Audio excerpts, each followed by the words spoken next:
Welcome to my journalist ji web series, जिसमें हम बात कर रहे हैं सामान्य अध्ययन संबंधी विषयों के बारे में। और आज के इस वीडियो लेक्चर में हम बात करेंगे राष्ट्रपति से संबंधित विषय के बारे में। देखो, हम पिछली वीडियो में संसद के बारे में पढ़ रहे थे और संसद में हमने देखा था कि राज्यसभा, लोकसभा और राष्ट्रपति तीनों आते हैं और तीनों संसद के अंग होते हैं। और उसके अंतर्गत हमने राज्यसभा और लोकसभा के बारे में हमने पूरी तरह से पढ़ लिया है, उसके बारे में कुछ भी हमने नहीं छोड़ा है। यदि आपने वो वीडियो नहीं देखी है तो कृपया जाकर उसको देख सकते हो। आज के इस वीडियो में हम राष्ट्रपति के बारे में बात करेंगे। देखो, जो राष्ट्रपति टॉपिक्स है वो बहुत बड़ा जाएगा, बहुत लंबा खींचेगा, इसलिए हम छोटे छोटे टुकड़ों में इसको लाएंगे और हम राष्ट्रपति को भी कंप्लीट कर लेंगे। आज के छोटे से वीडियो में हम केवल राष्ट्रपति संबंधित जो मुख्य आर्टिकल हैं कि संविधान में उससे क्या क्या संबंधित प्रावधान हैं, हम उनके बारे में बात करेंगे। देखो, यदि हम सबसे पहले आर्टिकल की बात कर रहे हैं तो उसमें हम सबसे पहले आर्टिकल देखते हैं तो आर्टिकल नंबर 52 आता है, 52। तो 52 जो आर्टिकल है, अनुच्छेद है, उसमें कहा गया है कि भारत का एक प्रेसिडेंट होगा, भारत का एक राष्ट्रपति होगा। क्या कहा गया है कि भारत का एक राष्ट्रपति होगा, जो कि क्या होगा, जो शासन का क्या होगा, अध्यक्ष होगा, सरकार का अध्यक्ष होगा। ठीक है, या फिर कह सकते हैं कि जो भारत का या राज्य का अध्यक्ष है वो उसे हम किसे कहते हैं, वो राष्ट्रपति को ही कहते हैं। यहाँ दो बातों को आप निश्चित कर लीजिए। पहली बात ये होती है, एक होता है हेड ऑफ स्टेट और एक होता है हेड ऑफ गवर्नमेंट। ठीक है, हेड ऑफ स्टेट मतलब राज्य का प्रमुख और हेड ऑफ गवर्नमेंट मतलब सरकार का प्रमुख। जो प्रधानमंत्री होता है वो हमारा हेड ऑफ गवर्नमेंट होता है और जो राष्ट्रपति होता है वो हेड ऑफ स्टेट होता है। तो इनमें कन्फ्यूजन मत होना यदि ऐसा पूछना जाता है कि हमारे भारत का हेड ऑफ स्टेट कौन है या फिर भारत का जो प्रमुख है वो कौन है, तो मिस्टर प्रेसिडेंट हमारे हेड ऑफ स्टेट हैं और सरकार के प्रमुख तो प्रधानमंत्री होते हैं। हम बात कर रहे थे आर्टिकल नंबर 52 की, तो हमने बात कर ली कि आर्टिकल नंबर 52 में इतना ही है कि भारत का एक प्रेसिडेंट होगा।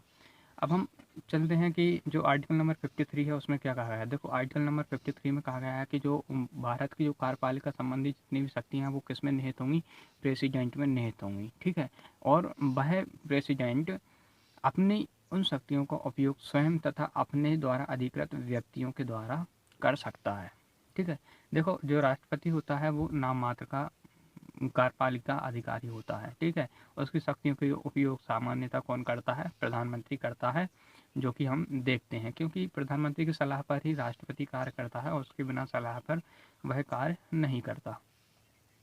हालांकि कुछ मामले ऐसे होते हैं जिनमें वह स्वविवेक से कार्य करता है, तो वो भी हम देखेंगे कि उसकी कौन कौन सी शक्तियाँ थी। जब हम शक्तियों के बारे में बात करेंगे तो उसकी 3 प्रकार की शक्तियों के बारे में हम बात करते हैं। वो पहली आती है उसकी कार्यपालिका संबंधी शक्ति, दूसरी आती है विधायिका संबंधी शक्तियाँ और तीसरी आती हैं उसकी जो न्याय संबंधी शक्तियाँ होती हैं वो होती हैं। लेकिन इसके अलावा भी कुछ शक्तियाँ और मिली हुई हैं राष्ट्रपति को, और वो शक्तियाँ हैं कि उसकी स्वविवेकी, अपने स्वयं से निर्णय लेने की शक्तियाँ, तो हम उनके बारे में भी जानेंगे। अभी हम केवल देख रहे हैं कि जो आर्टिकल है राष्ट्रपति संबंधित प्रमुख आर्टिकल, उनके बारे में क्या है। तो हमने 52 देखा, 53 देखा। 53 में यही है कि जो राष्ट्रपति की शक्तियाँ हैं उनसे संबंधित प्रावधान है। अब हम चलते हैं आर्टिकल नंबर 54 में। 54 और 55 ये दो ऐसे आर्टिकल हैं जिनमें आप कंफ्यूज हो सकते हो, इसलिए इन दोनों आर्टिकल को एक साथ पढ़ना, क्योंकि इनमें जो है राष्ट्रपति के निर्वाचन से संबंधित बातें कही गई हैं। तो देखो, पहला आता है 54। तो 54 में कहा गया है कि जो राष्ट्रपति है उसके चुनाव के लिए निर्वाचक मंडल बनेगा। उस निर्वाचक मंडल में कौन कौन शामिल होंगे, मतलब जो निर्वाचक मंडल है वो कैसे बनेगा, आया समझ में। हम देखो, अभी केवल आर्टिकल्स के बारे में बात कर रहे हैं। इन आर्टिकल्स को हम एक एक करके फिर से डिफाइन करेंगे और पूरे डिटेल में जानेंगे कि इनके अंदर क्या है, कैसे होता है। ठीक है, हम अभी केवल इतना जान लेते हैं कि जो राष्ट्रपति से संबंधित प्रमुख आर्टिकल हैं वो क्या होते हैं। हमने 52 के बारे में जाना, भारत के एक राष्ट्रपति होगा। 53 के बारे में जाना, उसकी शक्तियाँ होंगी। 54 के बारे में जाना कि उसका जो निर्वाचन होगा, उसका निर्वाचन का जो मंडल होगा वो कैसे बनेगा। ठीक है, इसके बाद हम देखेंगे कि जो आर्टिकल नंबर 55 होता है, अनुच्छेद 55 होता है, उसमें कहा गया है कि जो निर्वाचक मंडल बना है उस निर्वाचक मंडल के द्वारा राष्ट्रपति का चुनाव किस रीति से होगा, किस विधि से होगा। ठीक है, तो जो चुनाव की विधि बताई है वो कहाँ बताई है, अनुच्छेद नंबर 55। और याद रखना कि जो राष्ट्रपति का चुनाव है वो एकल संक्रमणीय गुप्त मतदान प्रणाली के द्वारा होता है। किससे होता है, एकल संक्रमणीय गुप्त मतदान प्रणाली के द्वारा राष्ट्रपति का चुनाव होता है। अब हम चलते हैं अनुच्छेद नंबर 56 में। देखो, अनुच्छेद नंबर 56 और अनुच्छेद नंबर हम 61 दोनों को साथ में पढ़ेंगे, क्योंकि इनमें भी कन्फ्यूजन बना रहता है। प्रश्न ऐसा आ सकता है कि राष्ट्रपति को हटाने के लिए महाभियोग की प्रक्रिया लानी पड़ेगी। क्या राष्ट्रपति को हटाने के लिए महाभियोग की प्रक्रिया लानी पड़ेगी, या फिर ऐसा भी आ सकता है कि राष्ट्रपति को हटाने के लिए महाभियोग लाया जाता है।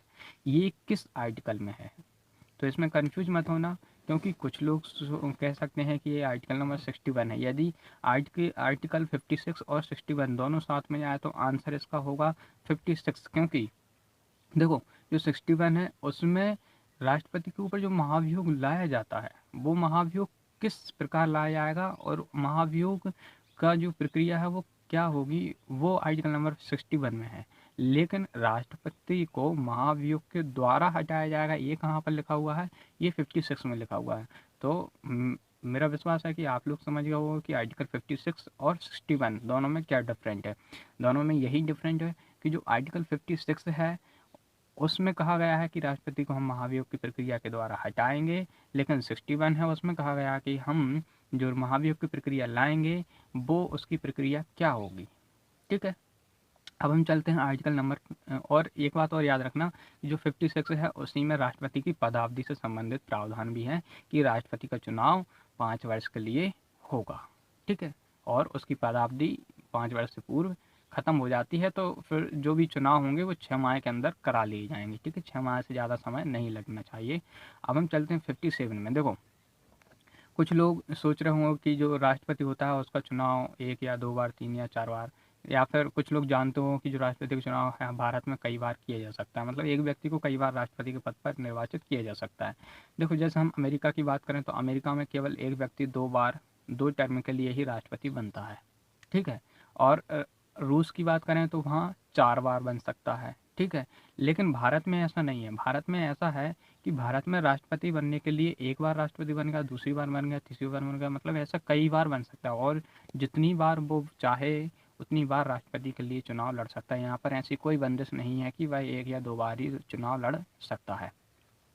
अगली बात ये इम्पोर्टेंट है इसमें कि जो राष्ट्रपति को चुनाव लड़ने के लिए जो योग्यता होती है वो हम बात करेंगे किसमें, जो आर्टिकल नंबर 58 है उसमें एक बात हम करेंगे कि जो योग्यता से संबंधित प्रश्न होता है, कि कुछ लोग कहते हैं कि, या फिर कुछ लोगों को यह कन्फ्यूजन होता होगा कि जो योग्यता में वही व्यक्ति राष्ट्रपति बन सकता है जो भारत का जनरली नागरिक हो या फिर भारतीय मूल का नागरिक हो।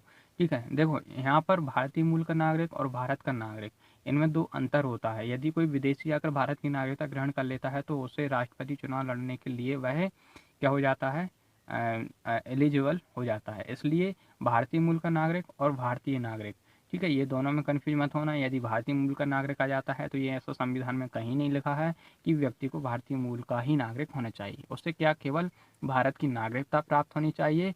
और दूसरी बात यह है कि योग्यता में जो लोकसभा है, लोकसभा का सदस्य बनने की योग्यता होनी चाहिए। इसमें भी ये कन्फ्यूजन होता है कि कहीं कहीं लिखा होता है बुक में कि व्यक्ति यदि लोकसभा का सदस्य है और भारत का नागरिक है तो वह राष्ट्रपति चुनाव लड़ने के लिए योग्य है, लेकिन ऐसा नहीं है। मात्र यदि योग्यता रखता है तब भी वह एलिजिबल है।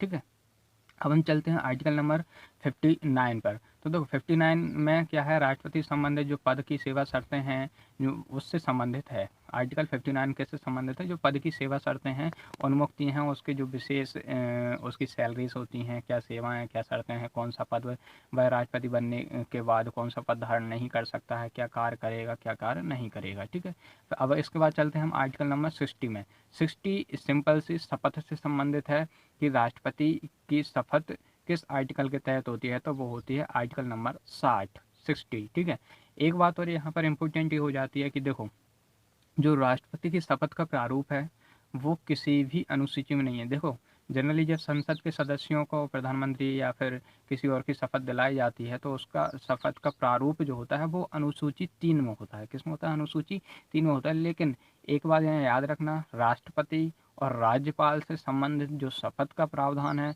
वो उनसे संबंधित आर्टिकल में है, उनसे संबंधित अनुच्छेदों में है, किसी अनुसूची में उनका प्रारूप का प्रावधान नहीं है। इसलिए यहाँ पर प्रश्न कभी आ जाता है कि जो राष्ट्रपति की शपथ है उसका प्रारूप कहाँ पर है, तो अनुच्छेद 60 में ही है, ना कि अनुसूची 3 में है। क्योंकि अनुसूची 3 में और अन्य सदस्यों जैसे लोकसभा राज्यसभा के जो सदन के जो सदस्य होते हैं उनकी प्रारूप का उनकी शपथ का प्रारूप कहाँ पर है, अनुसूची 3 में है। यदि उनका आ जाए तो आप आंसर लगाओगे अनुसूची 3, लेकिन राष्ट्रपति और राज्यपाल आएगा तो उनसे संबंधित अनुच्छेदों में, और उपराष्ट्रपति का भी यही प्रावधान है। ठीक है, तो आज हमने देखा राष्ट्रपति से संबंधित जो प्रमुख आर्टिकल थे उनके बारे में। अगली वीडियो में हम कुछ और आर्टिकल्स के बारे में चर्चा करेंगे। आज की वीडियो में बस इतना ही।